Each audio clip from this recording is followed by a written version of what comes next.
My string equals, the equal sign is the assignment operator in Python. And I indicate a string with the double quotes, hello world. And here I have assigned a string to this variable. So now I could say up here, print my string. Notice that I have gone back up to a cell, and I can re-execute that cell and obtain its output. The output is the same in this case. Let me delete this cell to make more space. I have my screen. Let's start out by writing a Docker stack file. I've actually got one pre-prepared here in this file called mystack. So let's just open that up and see what we have in there. So the bulk of what we have here is under this services key. What happens if you don't need one container, but you need 10 containers or 10,000 containers, right? What happens when those containers start to crash and you need to reschedule them? Right? We need more management tooling beyond just launching containerized processes. In our next video, we'll have a look at configurations and at storage. Well, the easiest thing by far is just to compute the antiderivative. And we can do that with the inverse power rule. So this is x cubed over 3 evaluated at 2 and 0. So this is 2 cubed over 3 minus 0 cubed over 3. So 8/3. When I'm talking about geometric area, I need to switch that negative to positive because I'm really talking about the area between the two axes. So that all the containers created for those services get plugged in to the same network. We then get to leverage Docker Swarm's service discovery mechanism that it provides for its services. This is when we are then able to issue requests to one service simply by its service name. Right? Its service name became DNS resolvable so that we could send traffic from one container connected to this network to all the containers, round robin load balanced. Another thing that makes water special, and we've discussed this also, is its specific heat. You'll recall from our lecture on physics that it takes a lot of energy to heat up a kilogram of water. However, once it's heated up, it holds the heat really well. High surface tension. What we mean when we say this is that it has enough tension and the molecules interact with each other enough that they're actually going to support smaller insects and things like that on its surface. This is because of what we call a hydrogen bonding interaction. About the presentation. This can be tricky because sometimes you've ticked off all the other boxes. You have a great target, you've got your methodology down, you're targeting the people you think you are, you found the message that you really like, but what you're missing is the correct presentation.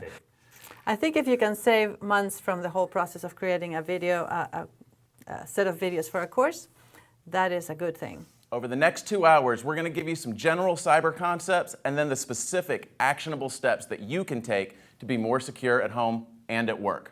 Sounds good. Let's get started. Let's do it.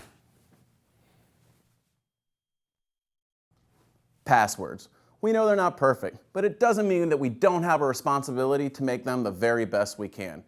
At its core, a good password is made up of 3 separate concepts: complexity, length, and entropy, or a fancy math way of saying the total number of combinations. In this case, instead of the A, let's replace it with the @ sign.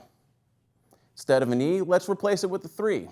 And instead of the double L, we can use 2 1s. Hey Chris, how long is that going to take? It's better. What exactly is encryption? It's the process of converting raw data into another form that can only be read by a computer with a secret key or password. In other words, encryption takes a phrase like, "I like turtles," and with a little computer magic turns it into... And we have to incorporate industry standards and best practices into our security posture. When we implement those best practices, a lot of it involves the human element. What information people disseminate about themselves or their peers, so it becomes very difficult to manage.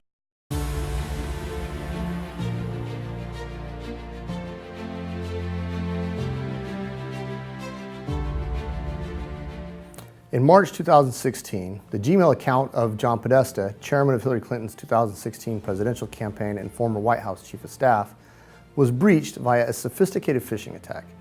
The phishing attack brought to light a decade of emails that Mr. Podesta maintained in his Gmail account, a total of roughly 60,000.